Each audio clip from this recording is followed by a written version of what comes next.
Hi, I am doctor Anuradha Bansal, your caring paediatrician. आज हम बात करते हैं ब्रेस्ट फीडिंग यानी स्तनपान के बारे में।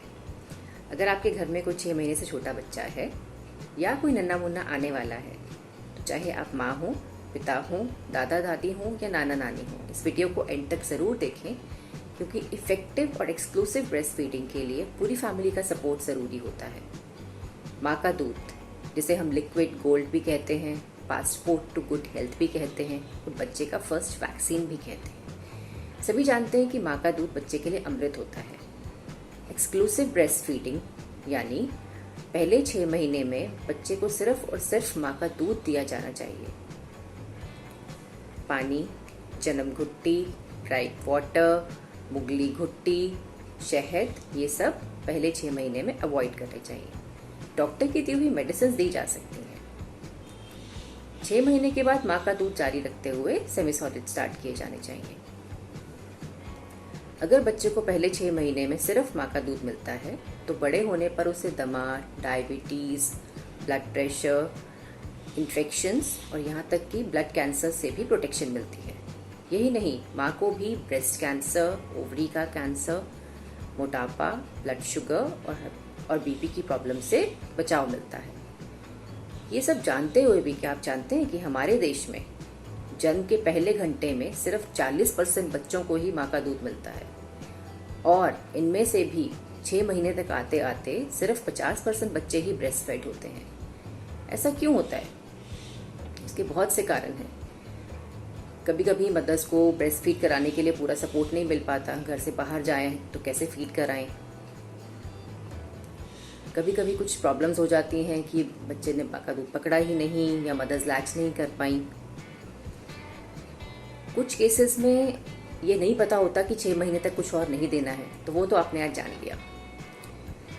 और सबसे बड़ा कारण होता है फॉर्मूला फीड्स की एडवर्टाइजमेंट।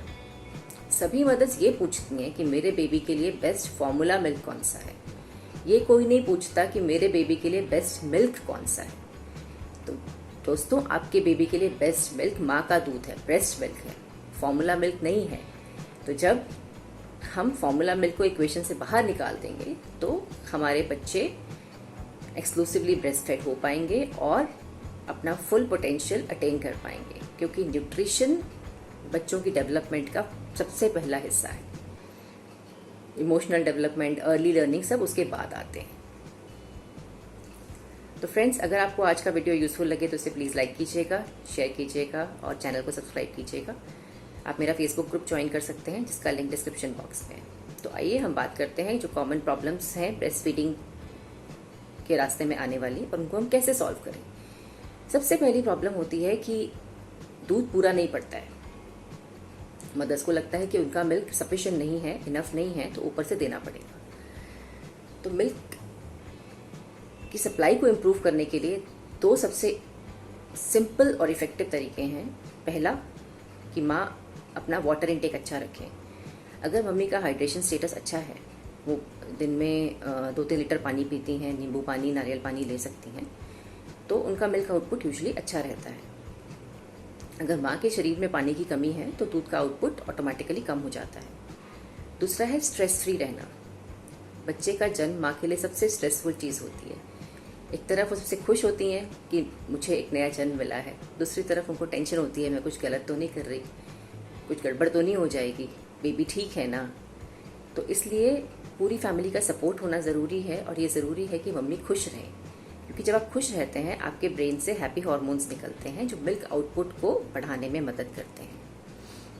फिर कभी कभी क्या होता है कि बच्चा सारा समय मुँह में हाथ लेके चूसता रहता है, तो सभी कहते हैं देखो ये तो भूखा है, इसको और दूध पिलाओ। मुंह में हाथ डालने पे चूसना बच्चे का नॉर्मल रिफ्लेक्स है। भगवान ने उसको ये रिफ्लेक्स देकर भेजा है ताकि वो फीड कर सके। इसका मतलब हर समय ये नहीं होता कि बच्चा भूखा है। अगर बच्चा दिन में 6 से 8 बार सुसु कर रहा है और जब आप वैक्सीनेशन के लिए जाते हैं डॉक्टर के पास, तो डॉक्टर बताते हैं कि वजन अच्छे से बढ़ रहा है, तो इसका मतलब बच्चे को सफिशिएंट दूध मिल रहा है, उसको और कुछ देने की ज़रूरत नहीं है। सो कभी कभी क्या होता है, सेकेंड प्रॉब्लम क्या होती है कि बच्चे ने दूध पकड़ा ही नहीं, विच मीन्स कि बच्चे ने लैच ही नहीं किया मदर के साथ। अगर आपके केस में ऐसा कोई इशू है तो आप अपने डॉक्टर को कंसल्ट कीजिए या किसी लैक्टेशन कंसल्टेंट से मिल सकते हैं। वो आपको लैचिंग और पोजिशनिंग में हेल्प करेंगे और आपकी ये प्रॉब्लम सॉल्व हो जाएगी। किसी किसी केस में इस प्रॉब्लम का कारण होता है कि मदर के निपल्स छोटे होते हैं या अंदर की तरफ होते हैं। इसका भी एक बहुत सिंपल सोल्यूशन होता है, एक सिरिंज के द्वारा वो आपकी मदद कर सकते हैं। तो आप अपने डॉक्टर को कंसल्ट कीजिए और वो ज़रूर आपकी मदद करेंगे। पर इस छोटे से इशू के लिए आप ऊपर का दूध पिलाने की कोशिश मत कीजिएगा। और कभी कभी शुरू में जब बच्चे को हम ऊपर का दूध पिला देते हैं, स्पेशली बॉटल के साथ, तो वो मदर को लैच नहीं करते, क्योंकि बॉटल से दूध पीना आसान होता है। तो यदि किसी भी कारण से अगर आपको ऊपर का दूध देना भी पड़ जाता है तो प्लीज़ प्लीज़ प्लीज़ बॉटल मत लगाइए, चम्मच से पिलाइए, ताकि नेक्स्ट टाइम जब बच्चा पिए तो वो ब्रेस्ट पे लैच करे। अदरवाइज उसको बॉटल फीडिंग की एक बार आदत पड़ गई तो फिर वो मदर का दूध नहीं पिएगा। तीसरा कारण होता है कि जब हमें बाहर जाना हो तो क्या करें, क्योंकि इंडिया में अभी बहुत सी जगहों पे बेबी फीडिंग रूम्स नहीं हैं और मदर्स के लिए प्राइवेसी भी थोड़ी सी इम्पॉर्टेंट हो जाती है। तो इसके लिए आप नर्सिंग क्लोक्स खरीद सकते हैं। नर्सिंग क्लोक कुछ नहीं होता, बस आप एक बड़ा सा क्लोक होता है जिसको मदर ऊपर से पहन सकती हैं और अपने आप को बेबी को कवर कर सकती हैं और आराम से फीड करा सकती हैं किसी भी पब्लिक प्लेस पे, किसी रेस्टोरेंट में, क्योंकि उसके बाद नथिंग इज़ विजिबल। और नर्सिंग क्लोक ज़रूरी नहीं है कि आप किसी मदर केयर स्टोर से ख़रीदें। आप सिंपली घर पे एक थिक कॉटन का दुपट्टा लेके उसको फोल्ड कीजिए और दूसरी साइड से स्टिच कर लीजिए। तो आप उसको फिर अपने हेड से पहन के उसको एज ए क्लोक यूज़ कर सकते हैं। थोड़ा सा चाहे तो अगर आपका डिज़ाइनर माइंडसेट है तो आप उसको थोड़ा डिज़ाइन भी कर सकते हैं। You will have a designer piece of clothing also. Then another issue is कि अगर मम्मी को घर से बाहर जाना है और बच्चा घर पे ही रहेगा तो फिर कैसे ब्रेस्ट फीडिंग इंश्योर करें। फ्रेंड्स, माँ का दूध 4 घंटे तक रूम टेम्परेचर पे और 12 घंटे तक फ्रिज में सुरक्षित रहता है। तो अगर आपको कहीं बाहर जाना है और बेबी दादी, नानी, चाची किसी के पास घर पे रहेगा तो आप अपना मिल्क एक्सप्रेस करके एक बॉइल्ड और स्टेरलाइज्ड कांच की कटोरी में या स्टील की कटोरी में ढक के रख के जा सकते हैं। अगर 4 घंटे तक में ही बच्चे को पिलाना है तो बाहर रख सकते हैं, 12 घंटे लगेंगे तो फ्रिज में रख सकते हैं। जब बच्चे को पिलाने की बारी आए उस कटोरी को थोड़ी देर के लिए गर्म पानी के बोल में डिप कर दें, उसका टेम्परेचर ठीक हो जाएगा, फिर आप बेबी को पिला सकते हैं।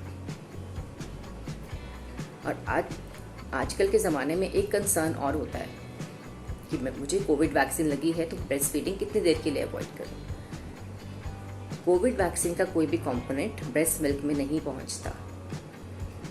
जो एंटीबॉडीज़ बनती हैं कोविड वैक्सीनेशन के बाद वो मदर के मिल्क में ज़रूर सिक्रीट होती हैं और बेबी को प्रोटेक्ट करती हैं। तो ब्रेस्ट वैक्सीनेशन के बाद ब्रेस्ट फीडिंग बंद करने का कोई इंडिकेशन नहीं है। आप वैक्सीनेशन के बाद भी अपने बेबी को फीड करा सकते हैं। अब चलते हैं कुछ ऐसी प्रॉब्लम्स के तरफ जो मदर्स को ब्रेस्ट फीडिंग के दौरान हो जाती हैं, तो उनको कैसे सॉल्व करें। तो एक कॉमन प्रॉब्लम है एनगॉज्ड ब्रेस्ट। तीसरे चौथे दिन जब बच्चे के जन्म के बाद अगर मदर्स ब्रेस्ट फीड करा रही हो तो एकदम से मिल्क फ्लो बढ़ता है, ये नॉर्मल फिजियोलॉजी है। उस केस में कभी कभी मदर्स को ब्रेस्ट में पेन होना शुरू हो जाता है और किसी किसी को फीवर भी आ जाता है। ये इसलिए होता है क्योंकि ब्रेस्ट की डक्ट्स में बहुत मिल्क भर जाता है।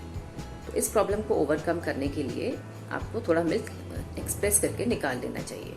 तो मिल्क एक्सप्रेस करने के लिए आप अगर आपके पास ब्रेस्ट पंप है तो इलेक्ट्रिक ब्रेस्ट पंप यूज़ कर सकते हैं, नहीं तो एक बहुत सिंपल तरीका है, एक प्लास्टिक की बॉटल में थोड़ा सा गर्म पानी लीजिए और उससे आप अपनी ब्रेस्ट की सिकाई कीजिए ऊपर से नीचे की तरफ, और उसके बाद जब डक्ट्स वो थोड़ी सॉफ्ट हो जाएंगी तो एक्स्ट्रा मिल्क को निकाल दीजिए और फिर बेबी को फीड करा लीजिए। इस तरह से आपका इंगॉश ब्रेस्ट भी रिलीव हो जाएगा और बेबी को ब्रेस्ट फीड भी मिल जाएगा। इंगॉर्जमेंट रिलीव करना बहुत ज़रूरी है, अदरवाइज इन्फेक्शन हो सकती है और ब्रेस्ट एब्सेस भी बन सकता है। अगर आपको हाई फीवर आ रहा है और इस तरीके से पेन रिलीव नहीं हो रहा है तो ज़रूर डॉक्टर को कंसल्ट कीजिए ताकि वो इन्फेक्शन रूल आउट कर सकें। दूसरी प्रॉब्लम जो बहुत कॉमन है वो होती है क्रैक निपल्स की या ब्लीडिंग फ्रॉम द निपल्स, जो कि फीडिंग के दौरान ट्रॉमा से हो सकती है। इसका सबसे कॉमन कारण होता है कि बच्चे को ठीक से लैच ना किया गया हो। तो इसलिए लैचिंग और पोजिशनिंग आप ज़रूर अपने डॉक्टर से या लैक्टेशन कंसल्टेंट से सीखिए अगर आपको दिक्कत आ रही है तो। अब एक बार क्रैक निपल्स हो गए तो आप उसके ऊपर या तो देसी घी लगा सकते हैं, सबके घर में अवेलेबल होता है, नहीं तो 100% लैनुलिन वाली निपल केयर क्रीम यूज़ कर सकते हैं। डिफरेंट ब्रांड्स की निपल केयर क्रीम्स अवेलेबल है, किको की भी है, पिजन की भी है, and they are very effective. 100% lanolin cream का एडवांटेज ये होता है कि बच्चे को फीड कराने के टाइम आपको उसे रिमूव नहीं करना पड़ता, क्योंकि वो प्योर लैनोलेन है, उसमें कोई प्रिजर्वेटिव्स नहीं होते। और एक ही क्रीम पूरी ब्रेस्ट फीडिंग जर्नी में चल जाती है। साइज़ काफ़ी अच्छा होता है और थोड़ी सी ही लगानी पड़ती है, तो आप उसे यूज़ कर सकते हैं। कुछ समय के लिए एरिया को खुला रखें ताकि हवा लगने से वो हील हो जाए। जब तक एक एरिया के निपल्स क्रैक्ड हैं, आप दूसरी साइड से फीड करा सकते हो और उस तरफ से मिल्क एक्सप्रेस करके बेबी को दे सकते हो। तो ये थी फ्रेंड्स कुछ ब्रेस्ट फीडिंग प्रॉब्लम्स और उनके simple solutions. I hope in tips को जानने के बाद आपको एक्सक्लूसिव ब्रेस्ट फीडिंग कराने में मदद मिलेगी। जब बेबी 6 महीने का हो जाए तो ब्रेस्ट फीडिंग कंटिन्यू रखते हुए सेमी सॉलिड स्टार्ट कीजिए। सेमी सॉलिड्स की रेसिपीज़ और उन्हें देने का तरीका जानने के लिए नेक्स्ट वीडियो पर क्लिक कीजिए। अगर ये वीडियो आपको यूज़फुल लगा तो इसे लाइक कीजिए, शेयर कीजिए, सब्सक्राइब कीजिए। आप मेरा फेसबुक ग्रुप ज्वाइन कर सकते हैं ऐसे ही यूज़फुल टिप्स के लिए, लिंक डिस्क्रिप्शन बॉक्स में है। फिर मिलेंगे किसी और वीडियो के साथ, तब तक के लिए stay safe, stay healthy, bye.